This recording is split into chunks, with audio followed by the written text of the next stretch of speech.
I'm Melissa Cricky. Today is February 28th, and here's what's making news. After a year of silence, Toronto police updated their investigation into the death of a pregnant woman who was fatally shot in Etobicoke. Police are now treating the death of her baby as a homicide. Candace Rochelle Bob was 5 months pregnant when she was killed. Bob was in a vehicle with 3 other people at the time of the shooting. Her baby, Kyrie Bob, was delivered 3 months early. He died 3 weeks after being delivered by an emergency C-section. The police are asking people to use the hashtag #KyrieBob for any information on their deaths. The TTC's random drug and alcohol testing of its employees has been delayed. The TTC was planning to start the tests on their employees March 1st, but the union representing TTC employees filed an injunction to stop the policy. In a statement, the TTC said drug and alcohol continues to be a significant problem for the transit provider. The Amalgamated Transit Union Local 113 says the policy contradicts a 2013 ruling by the Supreme Court of Canada because there is no systemic problem with substance abuse on the TTC. The matter was brought to the Ontario Superior Court of Justice today. In Humber news, Skedline reporter Rob Lowry went to Recess, a Humber wellness event. I'm Rob Lowry for skedline.com. It is Recess Week here at Humber College. We're at Lakeshore's Learning Resource Commons where a lot is happening. Let's go ahead and check it out. So recess is really a time that the library and FYE come together to make sure that students are taken care of around this stressful time that they're having. Have bath salts going on where you can make your own bath salts, where you can have different flavors and smells that you have. We also have an oxygen bar to help you get re-energized again. And a free tea bar as well, and we have hand massages and back massages going on as well. Check out more at skedline.com. Thanks, Rob. Tonight, Conservative leadership candidates will meet in Edmonton for a bilingual debate, except for Kevin O'Leary. In a statement, O'Leary said the debate's format is unproductive because it doesn't allow candidates to explain their ideas. O'Leary wanted the debate to mimic the Conservative conference in Ottawa last week. There, candidates were split into small groups to talk about a specific policy issue. Conservative candidate Lisa Wright called O'Leary a chicken for backing out of the debate. O'Leary faces a $10,000 fine for failing to appear at a mandatory party event. Instead of going to the debate, O'Leary will host his own fireside meeting for party members. Now here's Nelson Santo with your sports news. I'm Nelson Santo, and here's what's kicking around in the sports world today. The Toronto Raptors announced some terrible news to fans, as Kyle Lowry is having wrist surgery today. He was having pain for the past few weeks, tried to play through it, attended the All-Star game, but the pain never went away. Lowry was diagnosed with having loose particles floating around in his wrist, which was causing the discomfort, and it was then decided it was better to have surgery to clean it up. It is unsure when Lowry will be back, but the team is hoping he will be available for the playoffs in April. The basketball season doesn't stop when one of your best players goes down, and the load now shifts to the other superstar on the Raptors. DeMar DeRozan made a jumper with 1.9 seconds left in the fourth quarter to lead the Toronto Raptors as they won 92-91 against the New York Knicks after trailing by 13 points at half. DeRozan finished the night with 37 points and 8 rebounds. He has carried his team since losing Lowry, and they have won 4 straight games. Carmelo Anthony, forward for the Knicks, finished the night with 24 points and 4 rebounds. The Raptors' next game will be tomorrow against the Washington Wizards, home at the Air Canada Centre. Looks like teams aren't waiting for tomorrow's 3 o'clock trade deadline in the National Hockey League. There were 4 deals made yesterday, as teams are making changes they feel are needed to make that push into the playoffs. The Washington Capitals might have just become Stanley Cup favorites after picking up defenseman Kevin Shattenkirk and goaltender Phoenix Copley from St. Louis in exchange for forwards Zach Sanford and Brian Malone, the Capitals' 2017 first-round pick and a conditional pick in the 2019 draft. Canadian teams were also busy making some moves yesterday. The Toronto Maple Leafs traded for Brian Boyle from Tampa Bay Lightning and sent Brian Freese and a second-round pick for the 2017 draft. The Montreal Canadiens picked up defenseman Jordy Ben from the Dallas Stars and in return sent Greg Pattern, another defenseman, and a 4th-round pick in this year's draft. The Ottawa Senators acquired forward Alex Burrows from the Vancouver Canucks in exchange for prospect Jonathan Dahlen. Teams in the NHL have until 3 o'clock tomorrow afternoon to make any more trades and deals. The Toronto Maple Leafs play tonight against the San Jose Sharks as they begin their first of 3 games in teams in the California region. The San Jose Sharks are looking to continue their dominance over the Leafs as they have won their previous 8 games played between the two. The Leafs are looking to end their 2-game losing streak at the expense of the Sharks. It's a late game for us here in Toronto as the puck drop is scheduled for 10:30. Get ready, footy fans. Major League Soccer is back. Toronto FC gets the ball rolling for the Canadian teams as they open their season this Saturday at 4:30. Toronto FC will play against Real Salt Lake at Rio Tinto Stadium in Salt Lake City. Toronto FC looks to finish the job this season after falling just short in last year's MLS Finals. Toronto has added a few pieces and re-signed many key components that led to their success last season. Montreal Impact opens their season this Saturday in San Jose against the San Jose Earthquakes at 10. Montreal reached the MLS Eastern Conference Finals last year as they were eliminated by Toronto.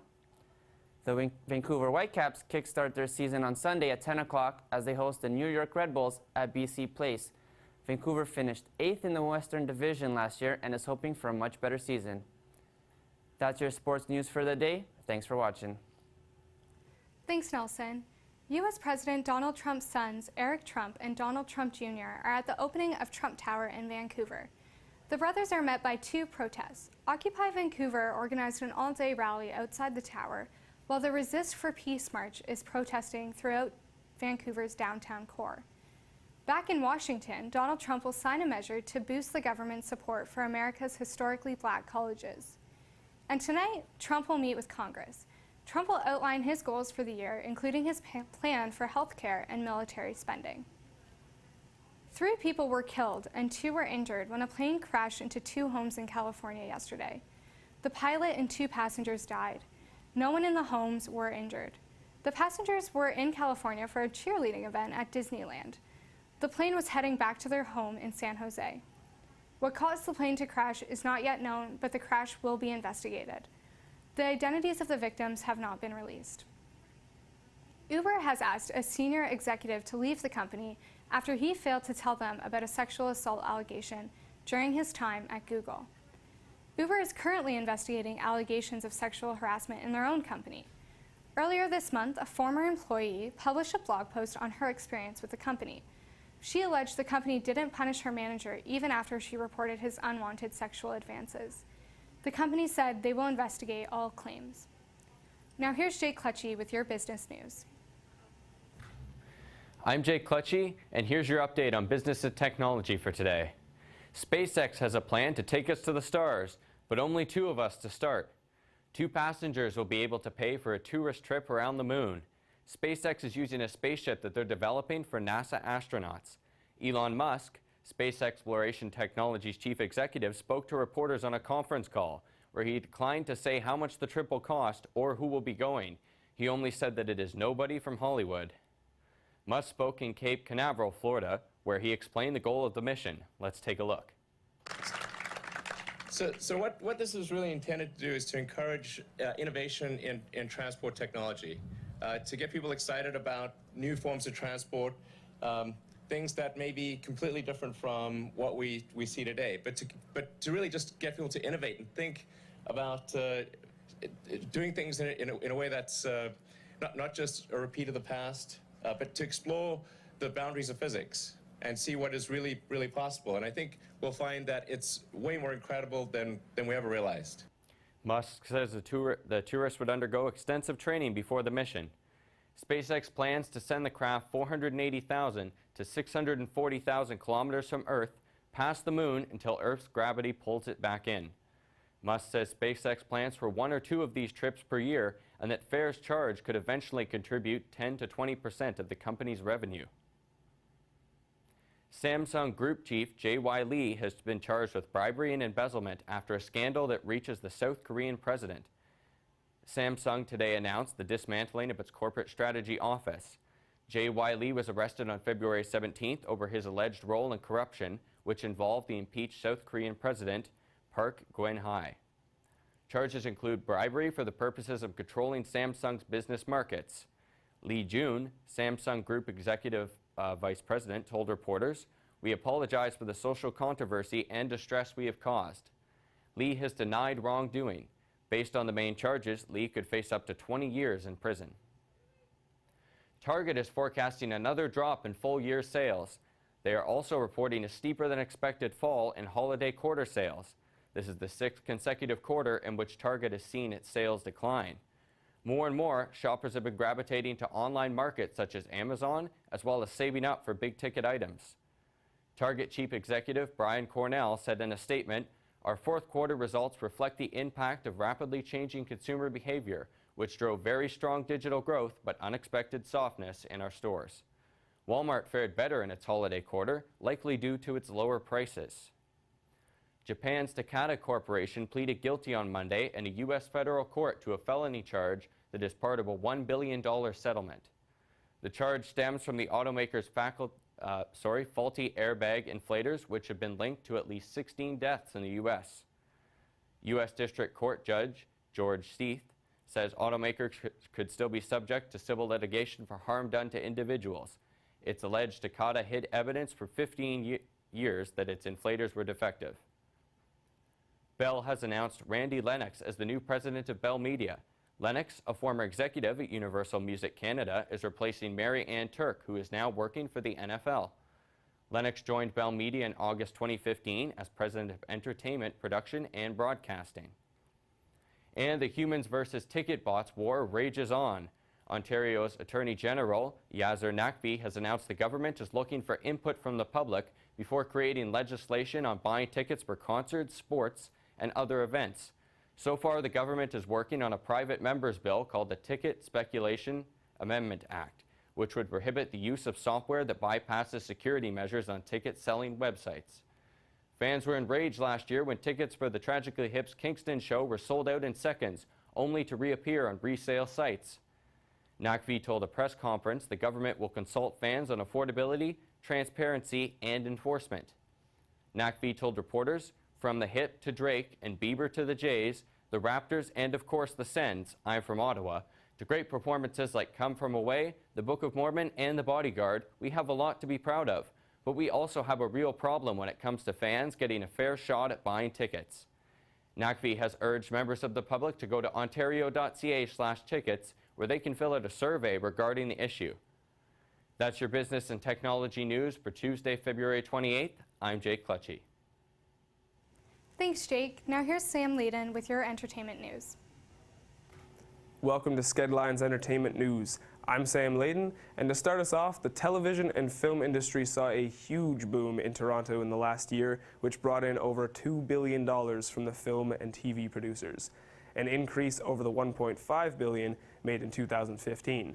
A big portion of the wealth came from the award-winning film Suicide Squad, but the TV show Suits is continuing to stimulate Toronto's economy by creating the equivalent of 2,300 full-time jobs to run their production. This has Mayor John Tory excited for a silver screen future in the city of Toronto.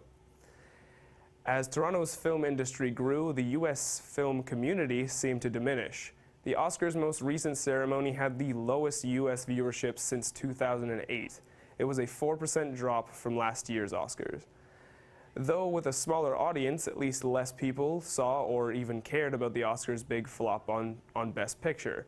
The Academy has issued an official apology to the cast of La La Land and Moonlight for mixing up their award envelopes, but according to them, PricewaterhouseCoopers, the group handling envelopes that evening, has taken full responsibility. Neil Fingleton, the tallest man in Britain who portrayed a giant in Game of Thrones, has died at the age of 36. Fingleton's height made him a natural basketball player in college, but later he used that height to appear in movies such as 47 Ronin and X-Men First Class. His most notable role was in Game of Thrones as Mag the Mighty, one of the last giants left in their world. According to British news outlets, the actor died of heart failure this past Saturday, but no official cause of death has been determined yet. According to a British songwriter, the band U2 stole a song of his in 1991. 26 years later, and he's ready to sue. Paul Rose claims that U2 stole elements from his song Nae Slappin' and used it in their song The Fly. He's asking for $5 million in damages, songwriting credit for The Fly, and for his lawyer fees to be paid. Rose believes U2 stole the elements because they were desperate for a new sound at the time. U2 and its representatives have not yet responded to the allegations.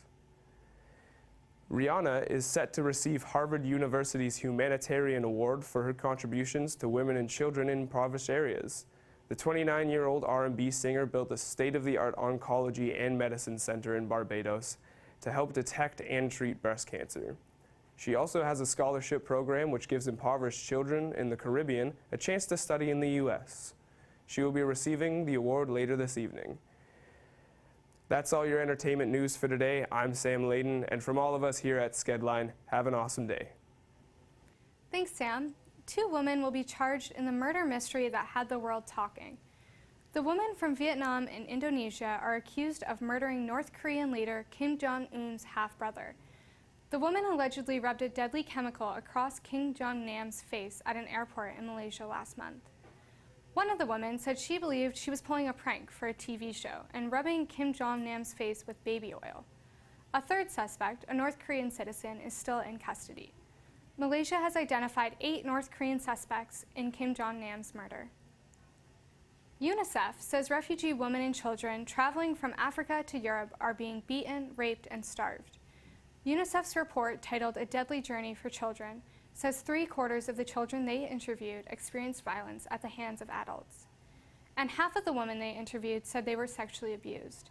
UNICEF is asking Libya and its neighbors to do more to protect children fleeing war and poverty. Now on to your weather report.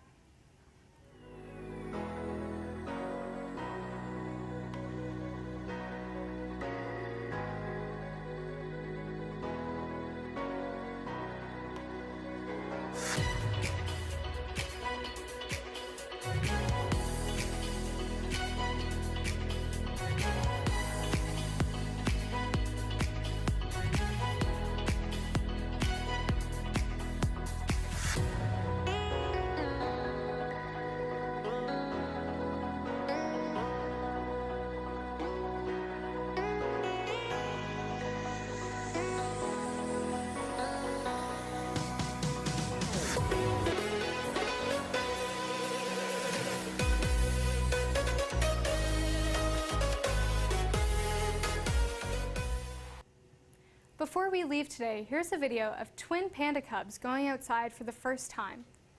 The brother and sister duo went exploring after being inside a Vienna zoo for several months.